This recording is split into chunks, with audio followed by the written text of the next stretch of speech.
예, 사느냐 죽느냐 이것이 문제로다. 우리가 햄릿에 나오는 이 명대사를 한 번씩 다 들어보셨죠. To be or not to be, that's the question. 정말 우리가 사느냐 죽느냐 하는 이 문제가 심각한데요. 이 내용은 여러분 덴마크 왕자 햄릿이 자기 아버지 왕을 죽인 삼촌의 그 복수를 하기 위한 그런 내용 가운데서 정말 삶과 죽음의 경계에 놓여 있던 그 주인공 햄릿이 그의 잔인한 그런 운명을 참고 견디는 것이 옳은 것인지, 아니면 이 고통에 맞서 싸우다 죽는 것이 옳은 것인지 고민하면서 했던 그 대사입니다. 오늘 설교 제목이 이 대사와 비슷한데요. 감옥에 갇힌 바울의 심정을 잘 이렇게 담고 있습니다. 살든지 죽든지. 그런데 이 말만 가지고 보게 될 때에 우리가 대개 이런 어떤 경우에 이런 종류의 말을 하게 됩니까? 삶이 너무 힘들고 또 어렵고 아무리 노력해도 해결될 그런 기미가 보이지 않을 때 그냥 될 대로 되라 라는 그런 심령으로 이런 말을 할 수도 있습니다. 그렇다면 혹시 바울이 너무 오랜 기간 동안에 이 선교 일정에서 힘들고 어렵고 또 매맞고 갇히고 헐벗고 하는 그런 시간들을 보냈었는데 그 노년에도 또 이렇게 다시 감옥에 갇히게 되자 정말 모든 것을 포기한 그런 이런 고백입니까? 그래서 그냥 살든지 죽든지, 쉽게 말하면 그냥 하나님 나를 살리시든지 죽이시든지 마음대로 하세요, 나는 모르겠습니다, 이거 될 대로 되라 하는 이런 식의 표현 아닙니까? 우리는 지난주에 이어서 이 감옥에서 고난을 당하고 있는 이 사도 바울이 오늘 이런 살든지 죽든지라는 이러한 말을 하는 의미가 무엇인지를 한번 생각해 보기를 원합니다. 지난 시간에 사도 바울이 로마 감옥에 갇히게 된 사건을 통해서 두 부류의 사람들이 생겼다 그랬습니다. 한 부류는 사도 바울이 지금까지 열심히 복음을 전하고 주의 길을 달려왔었는데 참 잘못이 없지만은 그리스도 안에서 저렇게 갇히게 되었기 때문에 이제 우리라도 열심히 내어서 저 복음을 전하는 그 일에 앞장서야지 하고 열심히 했던 그런 사람들이 있었습니다. 또 그러나 또 한편으로는 이 사도 바울이 감옥에 갇힌 그것을 기회로 삼아가지고 자기들의 이익을 위해서, 또 바울이 우리가 이렇게 하면 더 그가 괴롭게 되겠지 하고 그의 괴로움을 더하게 하기 위해서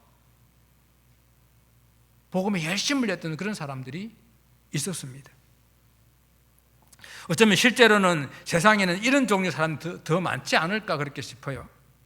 다른 사람이 실패하거나 망하게 될 때 그것을 마음으로 기뻐하며, 혹 그 일이 자기와 같은 업종일 때는 그들의 실패로 내가 반사의 이익을 얻을 수 있기 때문에 겉으로는 참 안 됐다 위로하지만은 그냥 속으로는 기뻐하는 그런 경우가 많은 이 세상의 삶이 아닙니까? 오늘 사도 바울은 사도 바울을 향해서 이렇게 괴로움을 더하게 하려고 자기들의 이익을 위해서 이렇게 열심을 내고 있는 이 사람들에 대한 반응을 우리가 보게 될 때에 참 바울은 어떤 사람일까 생각해 보게 됩니다. 내가 괴로움을 당하는 것은 상관없습니다. 어떻게 하든지 그리스도의 복음만 전해진다고 한다면 나는 그것으로 기뻐합니다. 앞으로 그런 일이 또 생겨도 나는 계속 기뻐할 것입니다. 이렇게 말을 했거든요. 정말 바울은 어떻게 이런 상황 가운데서도 그가 기쁨을 잃지 않고 소망을 버리지 않을 수 있었을까? 바로 그것은 바울이 구원의 확신이 있었기 때문입니다. 오늘 우리 본문 19절 말씀을 보게 되게 되면요, 이것이 너희 외에 간구와 예수 그리스도의 성령의 도우심으로 나를 구원에 이르게 할 줄 아는 고로, 이렇게 말하고 있습니다. 바울에게는 그를 신뢰해주고 또 그를 위해서 기도해주는 성도들이 있었습니다. 정말 복음의 시작부터 바울을 그리스도의 사도로 인정해주고, 그리고 그에 필요한 것들을 후원하는 그런 빌립보 교회 성도들이 지금 이 로마 감옥에 갇혀있는 그 시간까지 바울을 끝까지 신뢰하며 기도해주고 있었습니다. 여러분, 누군가가 나를 위해 기도해주고 있을 때에 그 기도의 힘이 나를 이 고난에서 견뎌내게 해주는 것 여러분 아십니까? 여러분 기도의 힘을 믿습니까? 누군가 나를 위해서 기도해 준다는 것은 단지 기도해 주고 있구나 라고 하고 그 마음으로 위안 받는 것, 평안 받는 것, 그것에 그치는 것이 아니에요. 기도의 힘은 우리의 기도를 들으시는 하나님께서 그 기도에 응답하심으로 이루어지는 실제적이고 구체적인 그런 역사입니다. 그래서 함께 그 기도와 함께 이어지는 그 사도 바울의 위안이 되는 그 말이 뭔가 하면은 예수 그리스도의 성령의 도우심이다 라고 그랬어요. 이것이 바울로 하여금 그가 감옥에 있든지 그 어떤 고난을 당하든지 그런 구원에 이르게 될 줄을 확신하고 있는 그런 이유예요.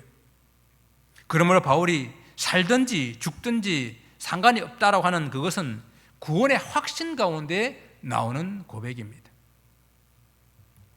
여기서 구원이라고 하는 것은 두 가지 의미를 생각해 볼 수가 있는데요. 첫째는 바울이 실제적으로 육체적인 그러한 구원으로서 감옥에서 해방되는, 석방되는 것을 의미한다고 볼 수 있습니다. 바울이 빌립보 성도들에게 이렇게 기도를 부탁하고 있는 것을 보게 될 때에 바울이 감옥에서 풀려 나와서 다시 자유롭게 된 몸으로 복음을 전할 기회를 얻고자 한 그런 모습을 우리는 알 수가 있어요. 또한 그뿐만 아니라 이 구원이라고 하게 될 때는 우리는 실제적으로 영적인 그런 의미에서 모든 성도들이 경험하게 될 최종적인 구원, 그 구원을 가리킨다고 볼 수 있습니다. 성도들은 늘 구원이라고 하게 될 때에 이 최종적인 구원의 의미를 말하지만 또한 우리의 여러 가지 삶 가운데에서 간구하고 해결될 그런 일들이 해결될 때 그것 또한 우리는 구원이라고 말할 수가 있습니다. 우리가 지난주도 살펴보았지만요, 사도 바울의 목적지는 로마였어요. 에베소에서 2년 동안 그렇게 열심히 사역을 하고 난 다음에 그는 로마로 향할 계획을 가지고 있었습니다. 그러나 그 로마로 가기 전에 성도들이 예루살렘 교회를 향해서 모아 드렸던 구제 헌금, 그 헌금을 전달하기 위해서 예루살렘에 올라갔다가 거기서 다시 로마로 갈 것이다 라고 계획을 한 것입니다. 그러나 예루살렘에 올라가려고 하게 될 때에 많은 사람들이 만류했다고 그랬죠.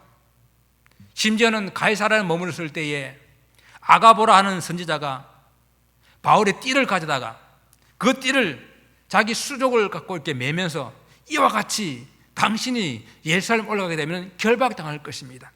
그리고 이방인의 손에 넘겨지게 될 것입니다 라고 아주 구체적으로 예언을 해 주었습니다. 그걸 알고 올라간 거예요. 많은 사람들이 우려한 대로 바울은 붙잡혀서 로마 총독에게 넘겨졌습니다. 그 가운데서도 바울이 구원의 확신을 가지고 있었던 것은 그가 예루살렘 붙잡혔을 때에 사도행전 23장 11절에 보게 되게 되면은 담대하라.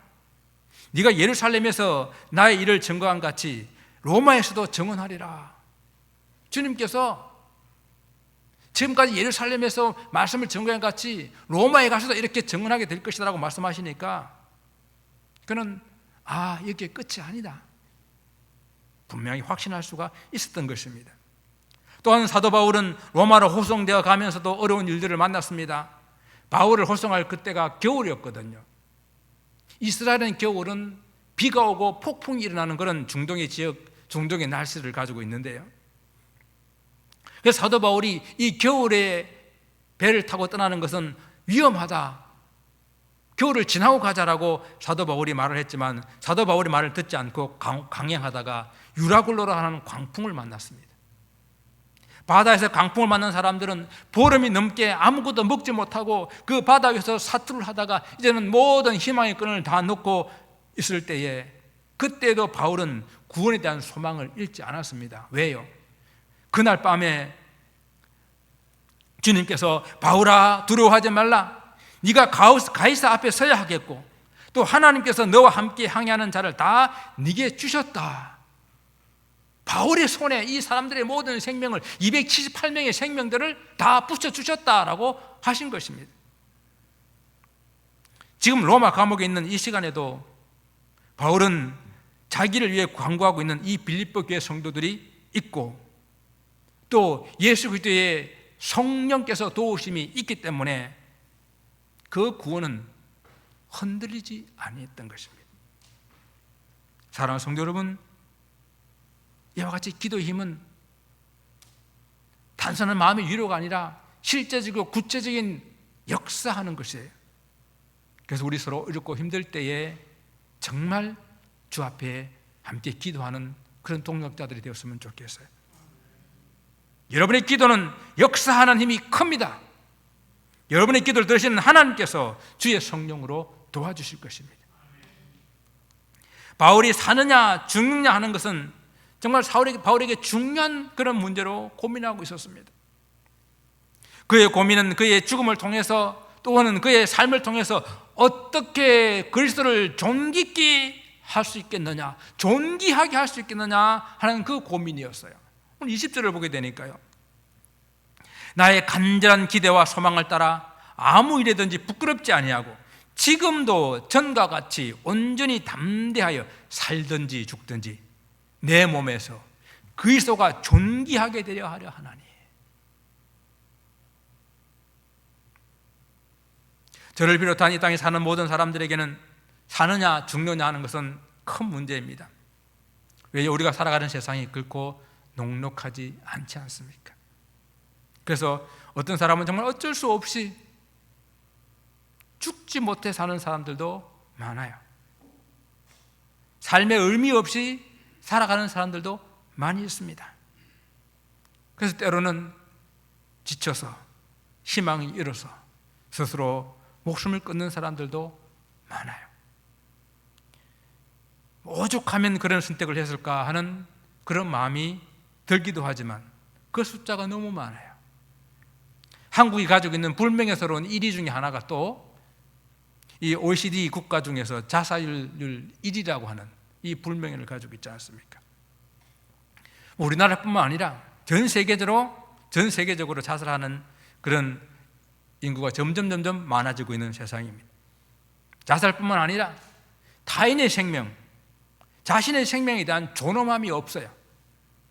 무차별적인 총기 난사, 무차별적인 그러한 폭행, 극단적인 혐오, 이런 것들이 자행되고 있습니다.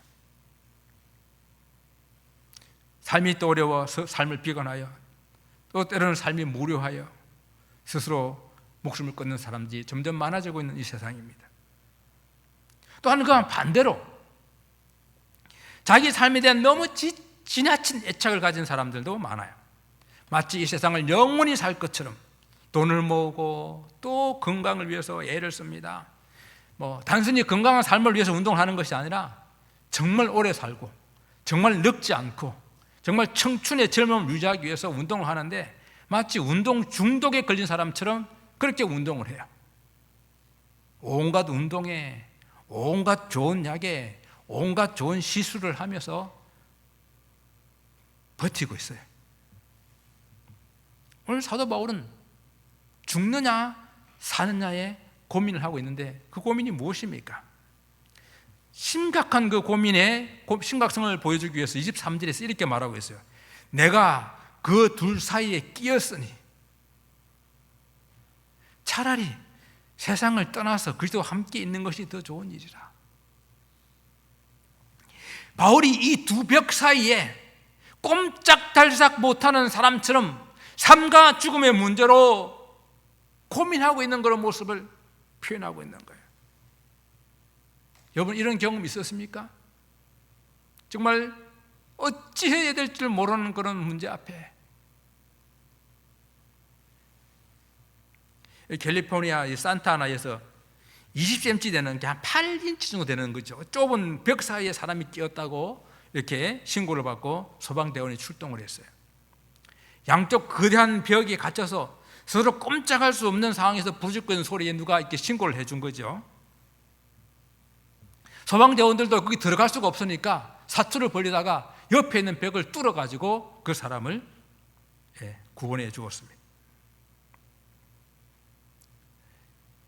이러한 절망적인 상황처럼 양쪽의 그 삶과 죽음의 문제 앞에서 어떻게 해야 될 줄 모르는 그런 상황 속에 어떤 경험이 여러분 없습니까? 어떤 좁은 공간에 어떤 거대한 장애물 앞에 도저히 해결할 수 없는 그런 인생의 문제 앞에 놓여서 정말 어떻게 할 수 없는 상황에서 소리쳐 본 적 없으십니까? 하나님 어떻게 해야 할지 모르겠습니다. 하나님 내가 꼼짝할 수가 없습니다. 현실이 너무 고통스럽고 힘들어 죽고 싶은 심정, 그런 심정으로 하나님께 절실하게 부르짖어 본 적 없으십니까? 현실이 너무 고통스럽고 힘들어 죽고 싶은 심정에서 절실하게 함께 부르짖을 때에 그 두 벽 사이에 끼어서 삶과 죽음의 그런 갈등에 놓여 있는 그런 고민, 사람들이 정도의 차이는 있겠지만 우리 모든 인생이 다 이렇게 삶과 죽음의 두 벽 사이에 끼어 있어요. 그때 우리 하나님 믿는 성도들은, 크리스찬들은 어떤 결정을 해야 할까요? 바울은 이 죽고 사는 문제로 하나님 앞에 부르짖고 있습니다. 이 바울의 부르짖음은 혹 어떤 사람에게는 바울이 믿음이 없는 사람인가? 라고 비춰볼 수도 있겠어요. 바울이 그러면 죽기 싫어서, 그 죽기 두려워서 부르짖고 있는 것입니까? 사실 바울은 죽음의 문제를 이미 해결한 사람이에요. 그리고 본문 21절 보게 되게 되면요, 이는 내게 사는 것이 그리스도니 죽는 것도 유익함이라. 바울은 그리스도의 사도가 되면서 이미 자기는 그리스도와 함께 십자가에 못 박혔다고, 그리스도에 못 박혀 죽었다고 고백한 사람 아닙니까? 그래서 이제는 더 이상 내가 사는 것이 아니라 내 속에 그리스도께서 사신 것이라 라고 갈라디아서 고백했던 그런 사도 바울이 지금 죽기 싫어서 이런 고민하고 있는 건 아니에요. 그래서 그는 만약 이번 재판에서 사형에 처해진다 하더라도 그는 조금도 두려워하지 않고 주저하지 않고 그 죽음 앞을 맞이할 것이고, 또 그것으로 인해서 하나님께 기꺼이 찬송하고 순교의 제물이 될 각오가 되어 있는 사람입니다. 그래서 그걸 고백하고 있는 것은 차라리 세상을 떠나서 그리스도와 함께 있는 것이 훨씬 더 좋은 일이라, 정말 그렇게 하고 싶다라는 거예요. 또 이렇게 말하니까 어떤 사람들은 바울이 이런 고백이 그러면 스스로 죽기를 바라고 스스로 목숨을 끊는 것을 합리화할 수 있는 그런 말로 또 이렇게 생각할 수도 있습니다. 여러분, 바울이 이렇게 하나님 앞에서 내가 그리스도 이 세상을 떠나서 주님 앞에 가는 것이 더 훨씬 좋다라고 말하는 것은 아무나 할 수 있는 이야기가 아니에요. 바울 정도 돼야 할 수 있는 이야기예요. 정말 그 삶에 최선을 다해서 달려온 사람이, 지금 당장 죽어도 주님 앞에 부끄럽지 않은 그 사람이, 누가 보더라도 주님의 복음을 위해서 온 삶을 불태운 그 사람이 할 수 있는 그런 고백이에요. 그러니까 사실 그렇게 말할 수 있는 사람은 이 땅에 몇 안 된다라는 거예요. 그러니 함부로 지금이라도 당장 죽어서 주님께 가고 싶다는 말 하지 마세요. 그건 교만한 이야기예요.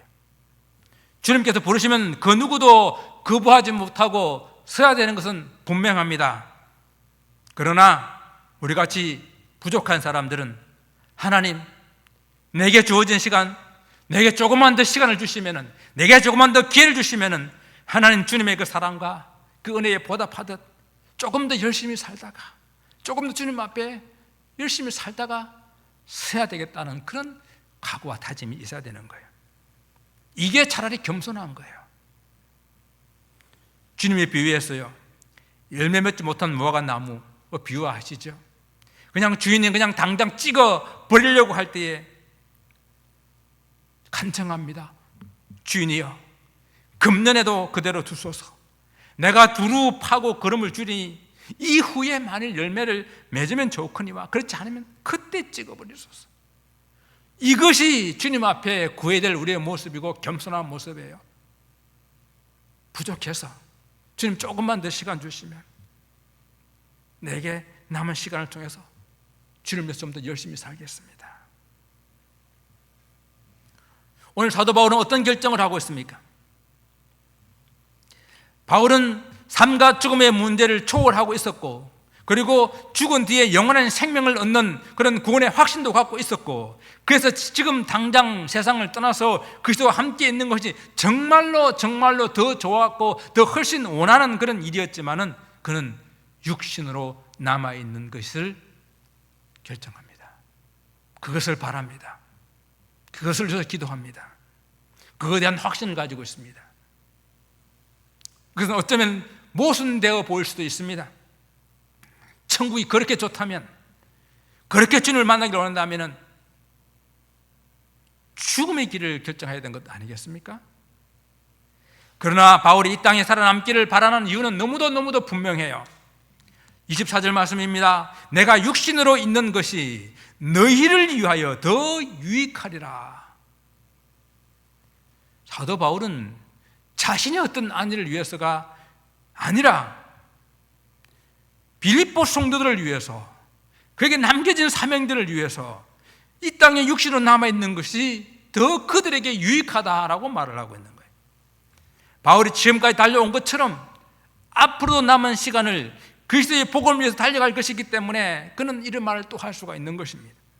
그리고 바울이 육신으로 살아남게 되게 되면 바울로 인하여 빌립보 성도들의 그 믿음이 더욱더 크게 진보하고, 또 그에게 남겨진 로마 교회를 위한 사명, 그가 서바나까지 가서 복음을 전하리라고 했던 그 복음의 사명을 마칠 수 있기 때문에 사도 바울은 그렇게 기도한 것입니다. 여러분, 우리가 이 땅에 사는 것은 단순히 나 혼자만의 문제가 아니에요. 그러니까 죽는 것도 나 혼자만의 문제가 아닙니다. 살다가 힘들다고 나 혼자 죽어버리면 되지 하는 것은 성도의 바른 죽음에 대한 자세가 아니에요. 내가 어떻게 죽느냐 하는 것은 내게 남겨진 자손들, 남겨진 사람들에게도 꽤 중요한 문제입니다. 정말 하나님과 사람들 앞에서 진정한 크리스찬의 모습으로 살다가 우리는 세상을 떠나야 돼요. 자기에게 주어진 사명을 위해 달려가기를 다 달려가고 주님 앞에 서야 됩니다. 또한 자기 자신의 유익과 안일만을 위해 사는 그런 기독교인의 자세, 그것 또한 올바른 자세가 아니에요. 살기는 사는데 뭘 위해 사는지, 그냥 자기 자신 위해 살다가 죽는 것은 결코 주님 앞에서 기독교인의 올바른 모습이 아니에요. 그래서 오늘 설교의 이 제목은 조금 미완성이에요. 살든지 죽든지로 끝나버리면 안 되고, 살든지 죽든지 그리스도를 위하여, 내가 사는 문제, 죽는 문제, 그 사이에 끼어서 고민하고 어려웠고 힘든 일이 있다 하더라도, 무엇을 결정하더라도 우리는 그것이 다 그리스도를 위하여 할 수 있는 그런 결정이 되어야 된다는 이야기입니다. 우리 모두에게 살고 죽는 문제는 중요합니다. 그런데 그 중요한 것을 어떻게 살다가 또 무엇을 위해 남은 시간을 사느냐, 이게 더 중요한 거예요. 여러분, 성경에 보면 히스기야 왕이 있잖아요. 히스기야 왕도 어느 날 하나님 앞에 이 선고를 듣게 됩니다. 그래서 그는 삶과 죽음의 벽 사이에 끼어서 하나님 앞에 절규합니다.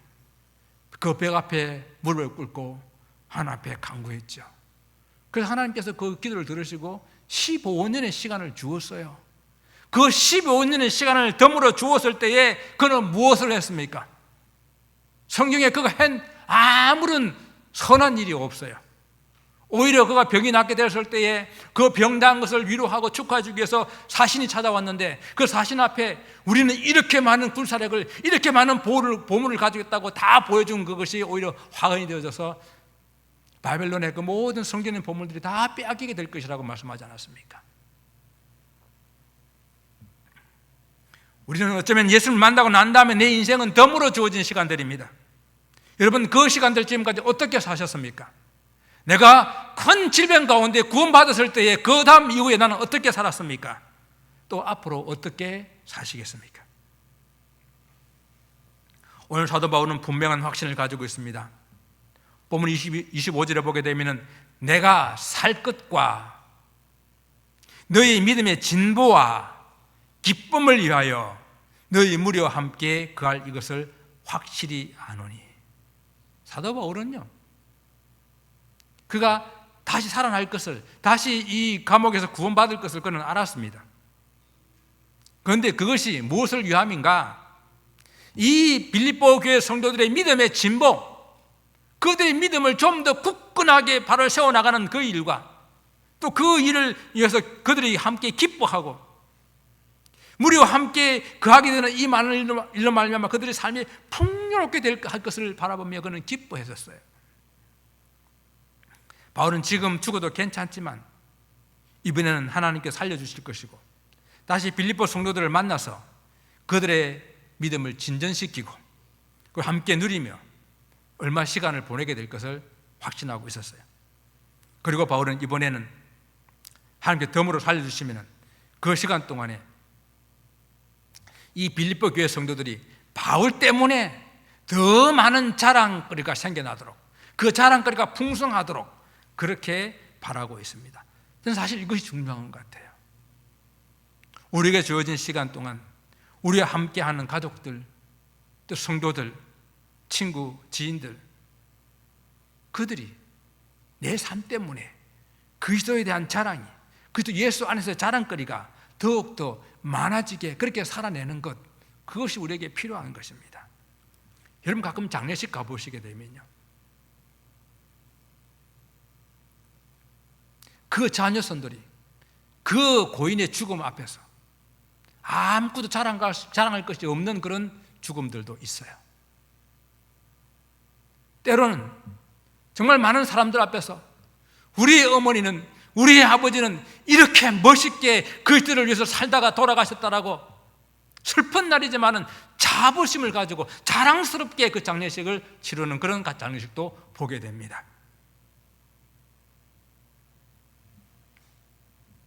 그러니 삶도 죽음도 그저 내 하나만의 것이 아니에요. 사랑하는 성도 여러분, 정말 삶과 죽음의 문제를 놓고 고민해 보셨습니까? 사실 사느냐 죽느냐 그 자체는 중요하지 않습니다. 어떻게 살다가 죽느냐가 중요합니다. 그리고 현재의 기회와 시간을 주어졌을 때에 무엇을 위해 사느냐가 더욱 중요합니다. 정말 살든지 죽든지 그리스도를 위하여, 그리스도의 복음을 위하여 살리라 한번 결단해 보시기 바랍니다. 살아도 주를 위해, 죽어도 주를 위해 살리라 결단하고 나갈 때 정말 오직 우리 삶을 통해서 또 우리 죽음을 통해서 예수 그리스도만 존귀케 되는 그런 축복된 삶이 되시기를 주님 이름으로 축원을 드립니다. 기도하겠습니다.